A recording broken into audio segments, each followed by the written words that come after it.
샬롬. 예, 한 주간도 평강하셨습니까? 세월이 참 빨리 지나가는 것 같습니다. 올 새해가 시작된 지 얼마 되지 않는 건데 벌써 5월 첫 주일이 되었습니다. 5월은 가정의 달이기도 하고 오늘은 5월 첫째 주 어린이 주일이기도 합니다. 우리 교회에서는 어린이들이 없어서 어린이 주일에 설교를 좀 준비하다가 좀 다른 설교 본문으로 바꿔봤습니다. 지난 4월에는 우리 갈보리 교회에서도 여러 가지 많은 일들이 있었습니다. 요정 담임 목사님께서 오셔서 한 달 동안 예배를 인도해 주셨고 또 우리 성도들과 깊은 교제를 나누었습니다. 고란주간과 부활절이 있었고 부활절 예배 때 우리 조영희 성도님께서 그토록 갈망하던 세례를 받으셨고 강호균 그리고 김호건 강도사님과 미 목사 안수도 받았습니다.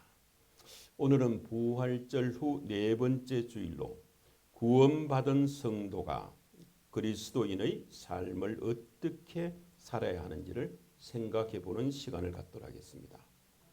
오늘의 본문은 에베소서 2장 1절에서 10절의 말씀이고 제목은 그리스도인이 잊지 말아야 할 세 가지입니다. 에베소서는 여러분들도 잘 아다시피 사도 바울이 자기가 개척한 에베소 교회에 보낸 옥중 서신입니다. 당시 에베소 교회는 헬라 이방인 성도들에게 할례 문제, 음식 정결법, 그리고 절기 준수와 같은 유대 율법적 규례를 지킬 것을 강조하는 이단 세력들이 있었습니다. 이러한 문제는 성도들의 하나됨을 깨뜨리고 참된 구원과 교회의 성장을 방해하는 요소가 되었습니다. 유대인과 이방인이 예수 그리스도 안에서 성령으로 말미암아 하나가 되는 것은 태초부터 하나님이 정하시고 하나님이 뜻하신 바입니다. 바울은 이러한 하나님의 경륜과 복음을 알게 하기 위해서 그리고 악한 세력을 이기도록 성도들을 근면하기 위해서 로마 감옥에서 이 에베소서를 기록하여 편지로 보냈습니다.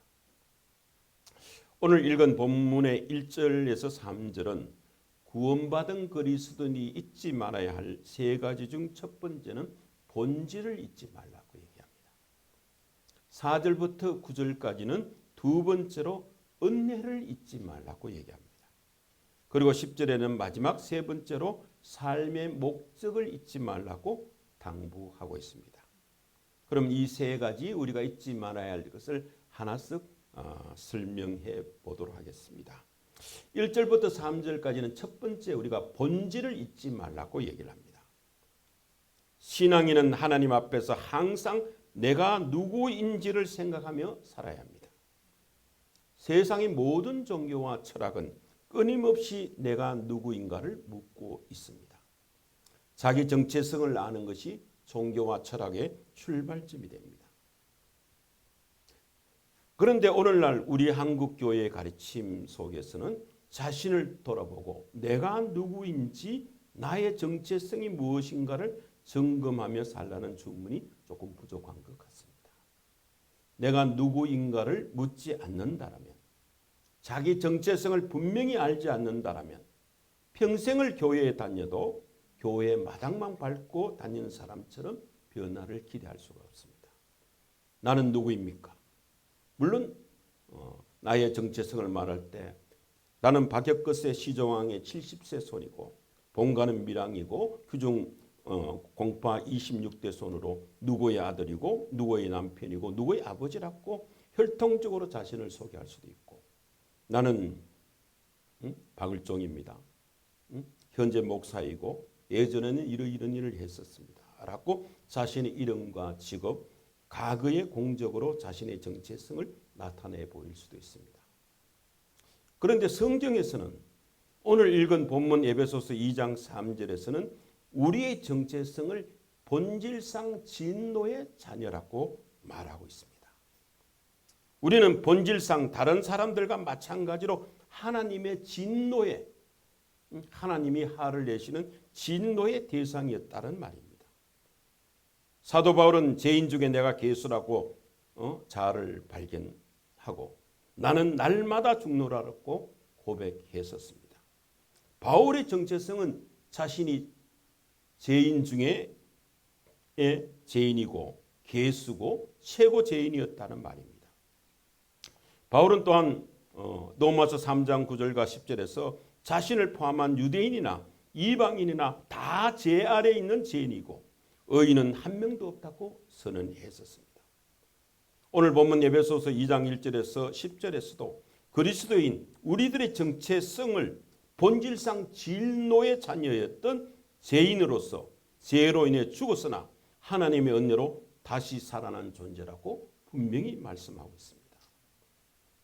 그러면 본질상 진노의 자녀라는 말은 무슨 뜻입니까? 본질상이라는 말은 본래적으로 사람 안에 내재해 있어 자연스럽게 겉으로 드러나는 것이라는 의미고, 진노라는 것은 헬라어로 오르게라는 말로 분노, 격하게 화를 낸다는 뜻입니다. 성경에서는 미래에 있게 될 하나님의 최후의 심판과 형벌을 가리키는 단어이기도 합니다. 그런데 본문에서 진노이라는 말은 오르게스라는 말로 소유격으로 써져 있습니다. 이는 사람이 진노한다 하는 것이 아니고 하나님의 진노를 받는 대상 상태에 있다는 말입니다. 그러면 왜 우리가 하나님의 진노를 받게 됐습니까? 그것은 우리가 죄인이기 때문입니다. 2절을 보면 그때라고 말하고 있습니다. 죄와 허물, 즉 죄들과 불순종의 행위로 죽었던 죄로 말미암아 하나님으로부터 분리된 영적으로 죽은 상태에 있었던 그때에 너희 이방인들은 이미 이 세상 풍조를 따르고 공중 근세에 잡은 자 사탄을 따르는 불순종하는 백성들이었고, 3절에 우리도 선민의 택함을 받았다 하는 우리 유대인들도 육체의 욕심을 따라 살며 육체와 마음에 원하는 것을 하여 이방인과 같은 똑같은 죄인이 되었다라고 말하고 있습니다. 2절에서 불순종은 복음과 신앙을 받아들이지 않는 불신앙의 상태를 가리키는 말인데, 이 불신앙하는 자는 결국 공중근세에 잡은 자 사탄의 지배를 받게 되었다는 말입니다.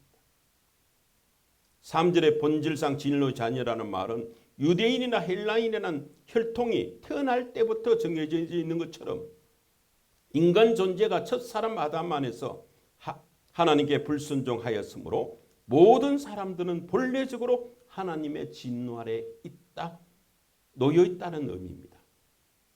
로마서 5장 12절을 보면 그러므로 한 사람으로 말미암아 죄가 세상에 들어오고 죄로 말미암아 사망이 들어왔나니 이와 같이 모든 사람이 죄를 지었으므로 사망이 모든 사람에게 이르르니라고 말씀하고 있습니다. 여기서 말하는 한 사람이라는 것은 최초 인간 아담을 말합니다. 아담으로 말미암아 우리 모두가 죄인이 되었다라고 성경은 말하고 있습니다. 이 로마서 5장 12절은 우리 인간에게 부인할 수 없는 두 가지 사실을 분명히 말씀해 주고 있습니다. 하나는 죄와 죽음의 보편성입니다. 죄의 보편성이라는 것은 모든 사람은 죄를 범하여 하나님의 영광에 이르지 못하고 의인은 단 한 사람도 없고 모두 죄인이라는 것입니다. 그리고 죽음의 보편성이라는 말은 동서고금, 남녀노소, 빈부, 기천을 막론하고 모든 사람을 다 죽는다는 겁니다. 왜 그러냐면 죄의 결과는 사망, 죽음이기 때문입니다. 이것은 우리 인간 모두가 죄인이라는 것을 증명하는 증명입니다. 성경은 죄와 죽음이 불가분리의 관계라고 말합니다. 사람이 죽는 것은 자연적인 현상이 아닙니다. 하나님이 태초에 인간을 만들 때 계획하신 것이 아닙니다. 하나님은 본래부터 인간을 죽을 존재로 창조하신 것이 아닙니다. 하나님의 형상대로 창조하셨기 때문에 최초 인간 아담은 죽지 않고 영생을 얻을 기회가 있었습니다. 에덴 동산에 있는 두 나무 중 선악을 알게 하는 나무의 열매를 따먹는 날에는 반드시 죽게 되어 있지만 생명나무의 열매를 따먹으면 영생을 얻게 되어 있습니다. 즉 인간 앞에는 영생과 죽음의 선택이 놓여 있습니다. 하나님의 법에 대한 불순종의 결과는 죽음이고 순종의 대가는 영생입니다. 아담은 죄를 지을 수도 있고 죄를 짓지 않을 수도 있는 선택의 자유가 있었습니다. 죄는 아담이 자유의지를 잘못 행사한 결과로 발생한 잘못에서 비롯된 것입니다. 선악과를 동상 한가운데 심어두신 하나님의 잘못이 아닙니다. 아담이 그것을 하나님의 명령을 어기고 따먹은 인간 아담의 잘못이죠. 아담의 불순종으로 죄가 이 세상에 들어오게 되었습니다. 그리고 죄로 말미암아 죽음이 이 세상에 있게 되었습니다. 성경은 인간의 보편적인 죄와 보편적인 죽음이 모두 아담의 죄로 말미암아 이 세상에 들어왔음을 계시해 주고 있습니다. 그런데 아담의 죄가 무엇입니까? 물론 하나님이 금하신 선악과를 따먹은 잘못을 저질렀습니다. 그런데 그 과일 하나를 따먹었다고 하나님이 진노하시고 에덴 동산에서 쫓아내고 여자에게 임신과 해산의 고통을 주고 남자에게는 평생의 수고해야 그 소산을 먹을 수 있는 노동의 고통을 주고 땅에는 가시덩굴과 엉겅퀴를 내게 하고 인간은 흙으로 돌아가는 죽음을 선고했을까요? 하나님이 너무 가혹한 게 아닐까 하는 생각을 해본 적은 없습니까? 그리고 왜 아담의 범죄가 그의 후손인 우리 모든 인류에게 전가되었어? 우리까지도 죄인이 되게 했을까? 이런 생각을 처음 신앙을 가질 때 해본 적이 있습니다. 이를 알아보려면 창세기 2장과 3장을 살펴봐야 합니다. 하나님께서 천지를 창조하시고 첫사람 아담을 창조하셔서 에덴 동산에 살게 하시면서 동산 한가운데 생명나무와 선악을 알게 하는 나무를 두셨으며 아담에게 명하여 동산에 있는 모든 나무의 열매는 내가 임의로 먹되 생명나무의 열매도 먹을 수 있대. 단지 선악을 알게 하는 나무의 열매를 먹지 마라. 내가 먹는 날에는 반드시 죽으리라고 하셨습니다. 그 후에 아담이 혼자 있는 것이 좋지 않게 생각하셔서 돕는 배필로 하와를 만들어 함께 살게 해주셨습니다. 그리고 동산을 거닐으면서 아담과 교제하시기도 했었습니다. 우리는 나무 자체의 선악을 알게 하는 특성을 지녔다고 생각하면 안 됩니다. 하나님께서 금하시는 명령에 초점을 두어야 합니다. 아담과 하와가 눈을 뜨면 동산 한가운데 있는 그 나무를 보게 되고 그 나무를 볼 때마다 하나님께서 이렇게 우리에게 약속하셨지. 하나님의 명령이 이것이지 하면서 하나님의 언약을 기억하게 하는 장치로 봐야 합니다. 그런데 어느 날 뱀으로 가장하는 사탄이 와서 여자인 하와에게 다가와 묻습니다. 아주 강교한 질문을 합니다. 하나님이 참으로 너희에게 동산 모든 나무의 열매를 먹지 말라 하시더냐? 이렇게 물어봅니다. 그러자 여자가 대답합니다. 아니야. 동산 모든 나무의 열매를 우리가 먹을 수 있으나 동산 중앙에 있는 나무의 열매만 먹지 말라고 하셨어. 하나님께서 너희는 먹지도 말고 만지도 말라. 그러면 너희가 죽을까 하노라 라고 대답합니다. 하나님은 먹지 말라. 내가 먹으면 반드시 죽으리라고 하셨는데 하와는 만지지도 말라. 죽을까 하노라고 약간 왜곡되게 대답했습니다. 하나님의 명령에 대해서 약간 불만이 섞인 대답입니다. 강교한 사탄이 이를 눈치채고 유혹합니다. 아니야. 그 열매를 먹어도 너희는 결코 죽지 않아. 하나님이 너희들을 못 먹게 하는 것은 너희가 그것을 먹으면 눈이 밝아져서 하나님과 같이 되기 때문에 그것을 하나님이 아시고 못 먹게 하는 것이야. 라고 다시 유혹합니다. 그 말을 들은 하와는 그 나무를 다시 쳐다보니 이제는 먹음직하기도 하고 보암직하기도 하고 지혜롭게 할 만큼 탐스럽기도 하여 냉큼 그 열매를 따먹고 그 옆에 있는 남편 아담에게도 주니 그도 먹었습니다. 과연 유혹하는 사탄이나 아담 하와가 그 열매를 먹으면 하나님과 같이 된다고 생각했을까요? 하나님과 같이 된다는 것이라는 것은 뭘 의미합니까? 창조주 신이 된다는 말입니까? 아닐 겁니다. 만일 신이 되는 열매라면 사탄이 먼저 먹었을 거겠죠. 하나님께 반영하여 스스로 신이 되고자 하려다가 쫓기는 사탄이 그 열매를 먼저 냉큼 먹었지 않겠습니까? 하나님과 같이 된다는 것은 하나님으로부터 분리해서 독립을 하겠다는 말입니다. 이제 하나님 없이 내 마음대로 살아보겠다는 의미입니다.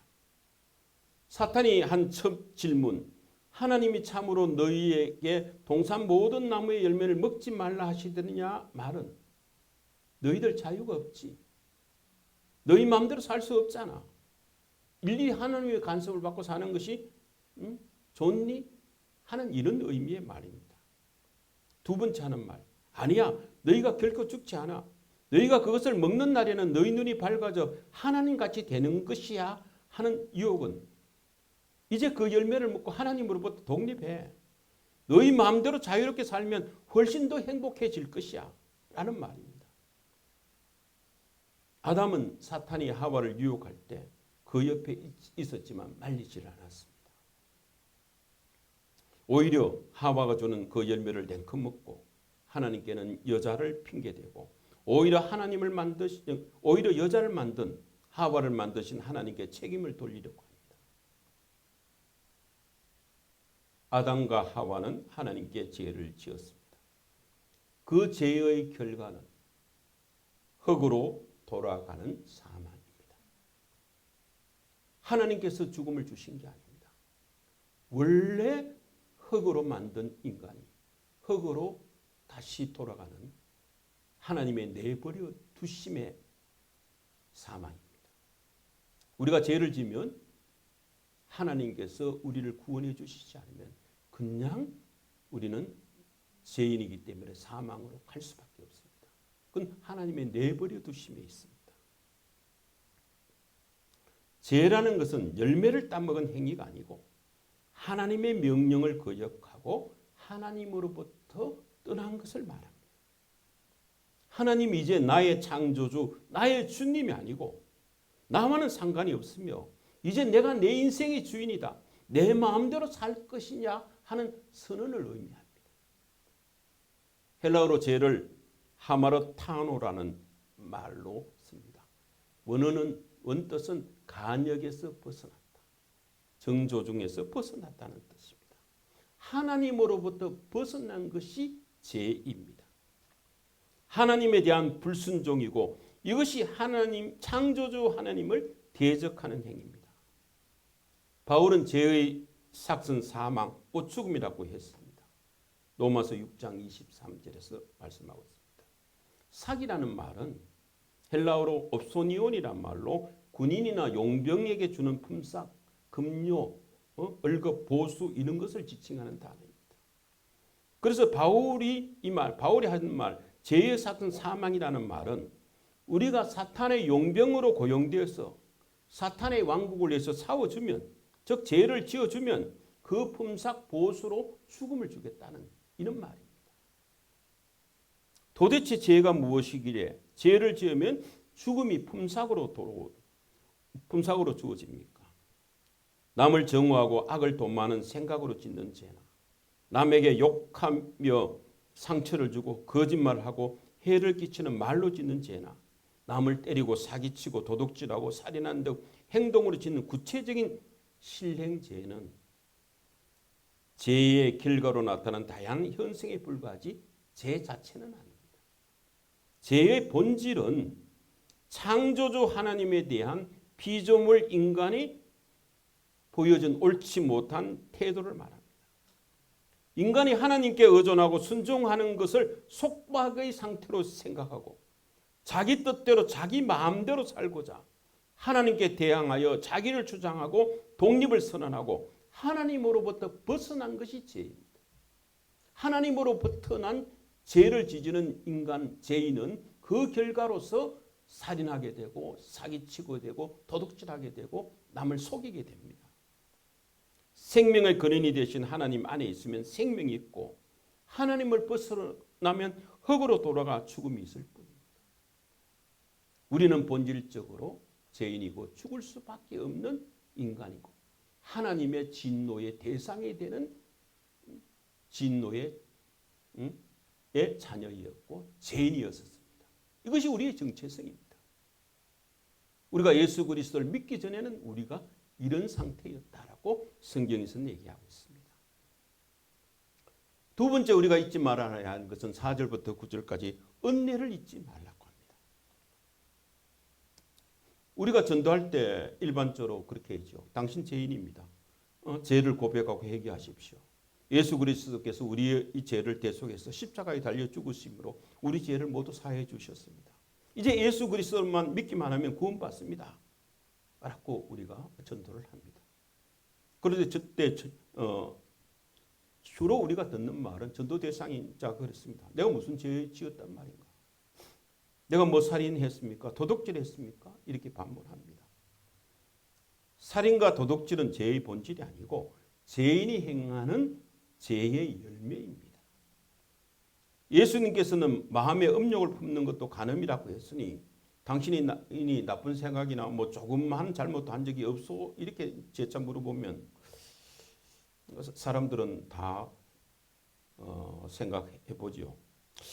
그러한 죄도 다 용서해 준다라면 하기야 내가 살다 보면 거짓말할 때도 있었고 약간의 실수할 때도 있었고 뭐 예수를 믿는다면 내 잘못을 모두 다 용서해 주시니 뭐 고맙기는 합니다만은 그것 때문에 예수님께서 십자가에 달려 돌아가시기까지 할 필요가 있습니까? 이렇게 물어볼 사람도 있습니다. 그렇게 반문한다면 사실 뭐라고 합니까? 내가 뭐 죄를 좀 짓기는 했지만은 그것 때문에 예수님이 그렇게 십자가에 그 살이 찢기시고 피를 흘리고 돌아가실 필요가 있겠느냐? 듣고 보니 예수님께서 그렇게까지 안 했어도 될 것 같기도 하고 이렇게 말꼬리를 흘리는 것은 아니겠습니까?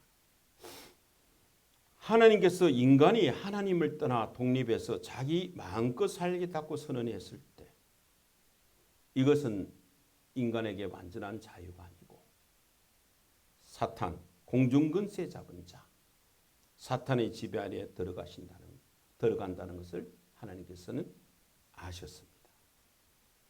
그래서 메시아, 그리스도를 통한 인간 구원을 작정하시고 창세기 3장 15절에 내가 너로 여자와 원수가 되게 하고 내 후손도 여자의 후손과 원수가 되게 하려니 여자의 후손은 내 머리를 상하게 할 것이고 너는 그의 발꿈치를 상하게 할 것이라고 복음을 선언하셨습니다.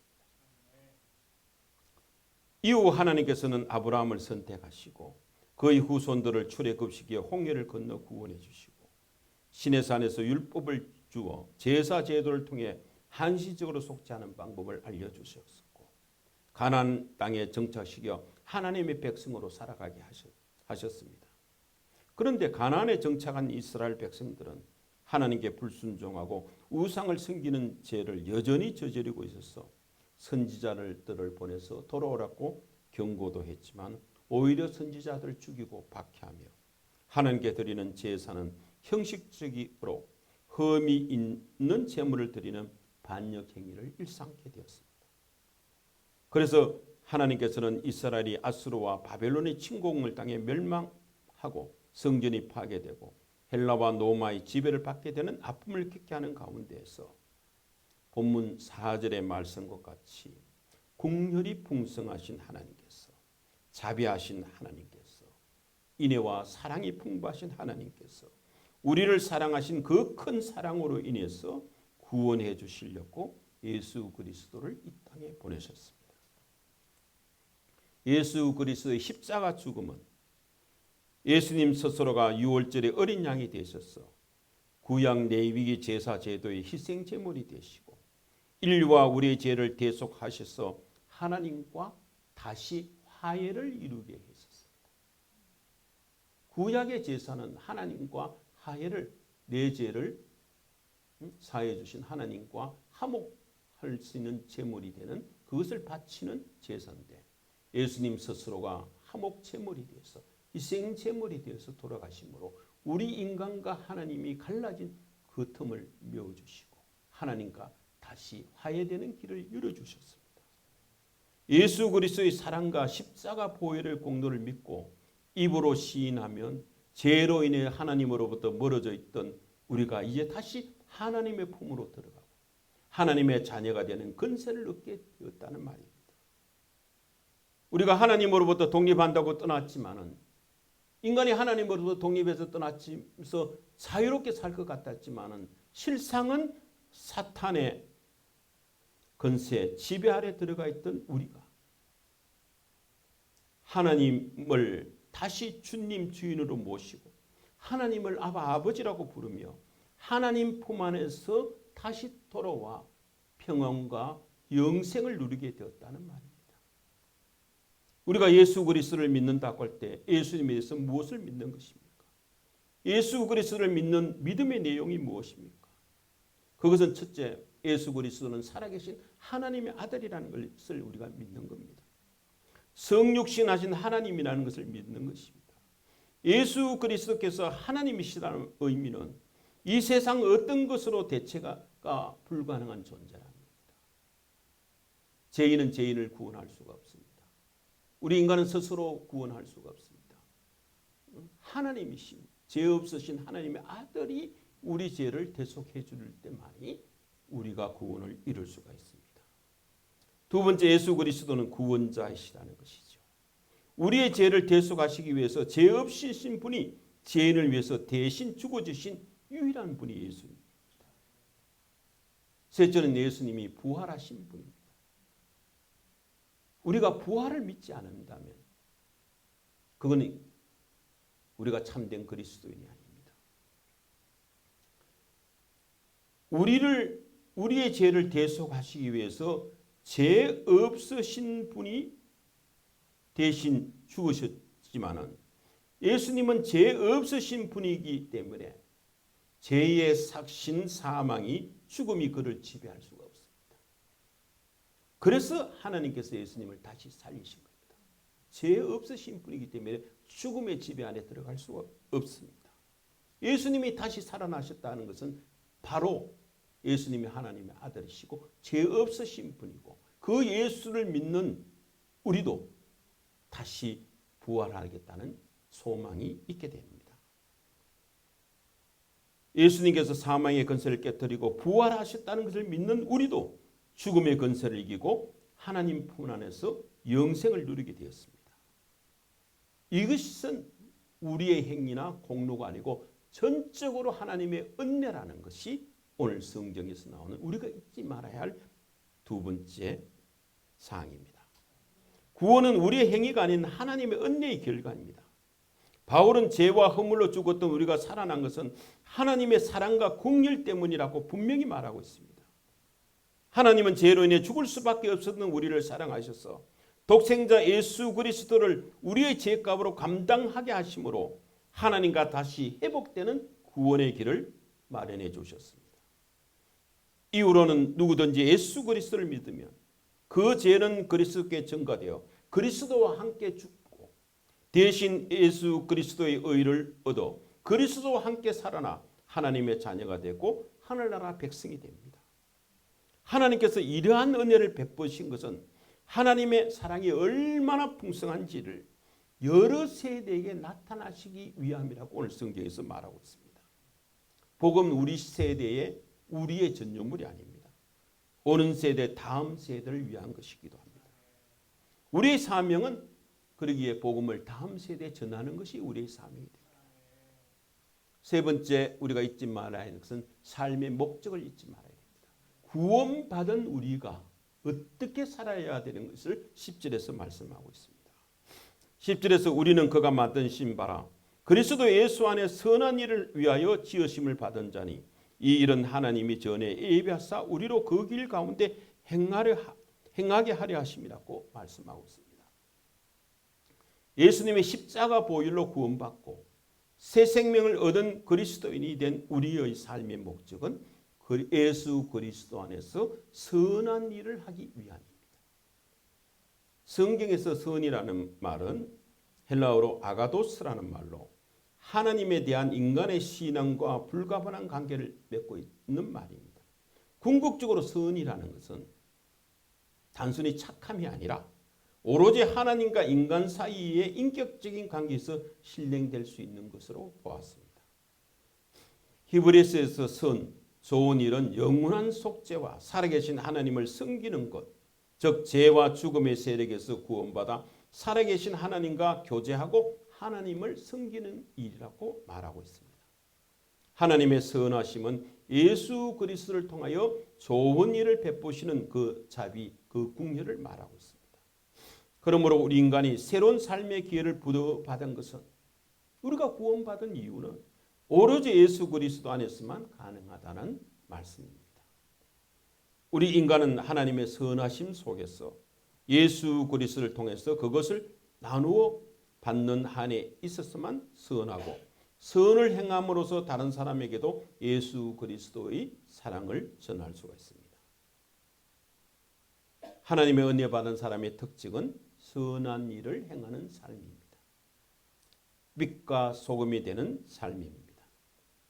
선한 사마리아인과 같이 어려운 이웃에 도움이 되고 친구가 되는 삶을 말합니다. 우리가 구원받았다는 증거는 우리가 이제 빛을 발하는 삶, 선한 일을 행함으로 나타나야 합니다. 은혜 받은 사람은 삶으로 증거해야 됩니다. 내가 받은 은혜가 교만의 재료가 되지 않도록 우리가 주의해야 합니다. 복음은 우리로 하여금 선한 일을 하도록 인도합니다. 그래서 하나님께 영광을 돌리는 삶을 살게 됩니다. 여러분 은혜 받은 대로 사는 사람이 다 되시기를 바랍니다. 우리는 선한 일을 하기 위해서 지원받은 사람, 선한 일을 하기 위해서 구원받은 사람이라는 것을 잊지 마시기 바랍니다. 이제 오늘의 말씀을 정리해 보겠습니다. 구원받은 그리스도의 삶은 먼저 본질, 자기 정체성을 잃지 말아야 합니다. 우리는 본질상 진노의 자녀였으며 불순종의 아들 가운데 역사하는 영인, 공중의 권세 잡은 자, 사탄의 영향을 받고 사탄의 지배를 받는 자였다는 것을 우리는 잊지 말아야 됩니다. 그리고 하나님의 은혜를 잊지 말아야 됩니다. 사랑과 자비와 긍휼이 풍성하신 하나님께서 예수 그리스도 안에서 은혜로 우리를 구원해 주셨다는 사실을 잊지 말아야 됩니다. 은혜라는 것은, 은사라는 것은 선물입니다. 값없이 주는 것이죠. 우리가 잘나서 준 건 아닙니다. 하나님의 사랑으로 주신 것이라는 걸 잊지 말아야 됩니다. 은혜는 값없이 주는 선물입니다. 은혜는 하나님의 선물이기 때문에 우리의 행위, 우리의 공적을 자랑할 수가 없습니다. 그래서 은혜 받는 사람은 늘 감사하게 되어 있습니다. 자기가 자랑할 것이 없기 때문입니다. 우리의 신앙이나 봉사, 섬김은 예수 그리스도의 사랑과 은혜로 이루어져야 됩니다. 자기 의나 자기 자랑이 앞서서는 안 됩니다. 우리가 은혜 밖에 있으면 그 모든 것이 자기 의가 되고 제약이 됩니다. 그래서 늘 봉사하는 때도 조심해야 됩니다. 은혜보다 내 공로가 더 크다고 생각되면 봉사도 사역도 멈춰야 됩니다. 마지막으로 우리는 예수 그리스도 안에서 선한 일을 하기 위해서 지으심을 받았다는 삶의 목적을 잊지 말아야 됩니다. 우리 갈보리 교회 성도 여러분들은 다 은혜의 증인이 되어 있어야 됩니다. 한 주간도 승리하는 삶을 다 사시기를 축원드립니다. 네. 함께 기도하겠습니다. 은혜로우신 하나님 아버지, 우리는 세상 풍조를 따르고 불순종의 아들들 가운데서 역사하는 악한 영을 따랐던 본질상 진노의 자녀였습니다. 허물과 죄로 죽었던 우리를 긍휼과 사랑을 베푸시고 은혜로 구원해 주심을 감사드립니다. 높아진 자화와 고집스러운 자기 주장을 내려놓습니다. 죄로 인해 죽을 수밖에 없었던 저희들에게 예수 그리스도를 통해 구원의 길을 허락하신 인내하시고 긍휼이 풍성하신 하나님을 찬양합니다. 나의 죄를 대속하시기 위해 십자가에 달려 피 흘려 죽으시고 사흘 만에 부활하셔서 사망 근세를 이기시고 승리하신 예수 그리스도를 나의 왕, 나의 주님, 살아계신 하나님의 아들로 모시고 섬기는 삶을 살아가게 은혜 베풀어 주시옵소서. 우리를 죄에서 구원하신 존귀하신 예수님의 이름으로 감사하며 기도드립니다. 아멘. 은혜로우신 아버지 하나님, 예수님의 이름으로 무엇을 구하든지 주시겠다고 약속하신 그 말씀에 의지하여 기도합니다. 우리 갈보리 교회 성도들에게 한량없는 자비를 베풀어 주시고 저들의 기도를 친히 들어주시고 응답하여 주시옵기를 원합니다. 믿음이 연약한 성도들에게는 강하고 담대한 믿음을 허락하시고 말씀에 갈급하고 굶주린 성도들에게는 말씀의 충만을 허락하여 주시옵시고 질병으로 고통받고 있는 성도들에게는 신유의 은혜를 베풀어 주사 하루속히 낫게 해 주시옵소서. 여러 가지 생활의 문제로 괴로워하고 근심하는 성도들에게는 평안을 더하여 주시옵시고 이 시간 저희가 하나님 앞에 정성껏 준비한 예물을 드립니다. 저희들의 헌신과 섬김을 받아 주시옵시고 이 예물이 서 있는 곳마다 복음이 널리 전거되고 하나님이 사랑하시는 귀한 영혼들이 살아나게 하여 주시옵소서.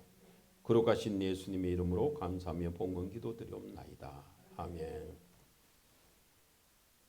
이제는 우리를 죄에서 구원해 주신 우리 주 예수 그리스도의 은혜와 우리를 자녀 삼으시렸고 이 땅에 독생자를 보내시고 십자가에 죽이시기까지 우리를 사랑하시는 아버지 하나님의 극진하신 사랑과 우리 안에 내주하시는 성령님의 감화, 감동, 인도, 교통하심이 구원받은 그리스도인으로 참된 삶을 살기를 원하는 하나님의 아들, 딸들의 머리 위에 저들의 가정과 생업 위에 먼 이국 땅에서 복음을 전파하는 선교사님들 위해 사랑하는 우리 갈보리 교회와 한국 교회 이 나라 이 민족 위에 이제부터 영원까지 함께 하시기를 간절히 축원하옵나이다.